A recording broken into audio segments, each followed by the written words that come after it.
Right. It's the question on everyone's lips. What's the plan? The PM looking for inspiration on a nursery visit in London to launch a review into babies and toddlers' health. He has set out his roadmap to freedom, but so many questions still about what our new normal will look like. The headlines today everywhere are about having papers to go into the pub. Is that the trade-off, that we get to ditch masks and social distancing if we have either a negative COVID test or a vaccine passport to get into the pub? I think it's far too early to draw any conclusion like that. But just to be clear, you are considering that you either will need a test or a vaccination and proof of that to go indoors into a pub past May the 17th? Well, all sorts of things are being considered. I really think it's a bit premature to start talking about that. So there will be a role for certification, but it might just be for international travel. It could be for pubs. No decision. I think we need to think carefully about the issues. As I've said before, there are lots of difficult issues.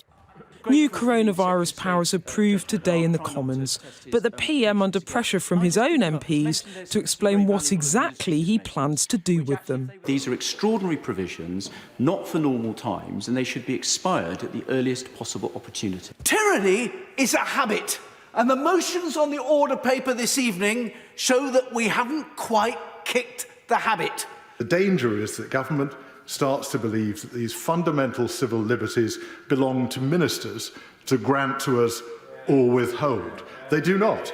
They belong as of right to British citizens. The powers underpinning the Prime Minister's roadmap extended today, but with a rebellion from 35 of his own backbenchers.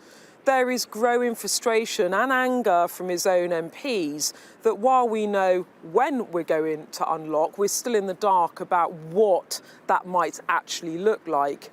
Whitehall sources tell me there will be a role for domestic certification, be that proof of a COVID jab, immunity or a negative COVID test.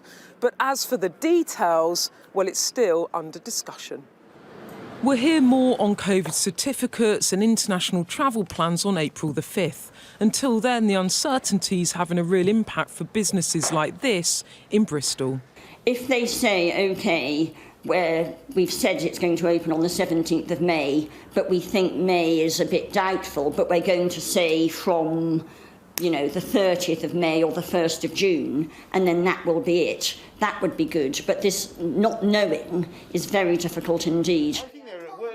The Prime Minister has shown us his sketch of a plan for the coming months. Very soon it will be time to start filling in the gaps. Beth Rigby, Sky News.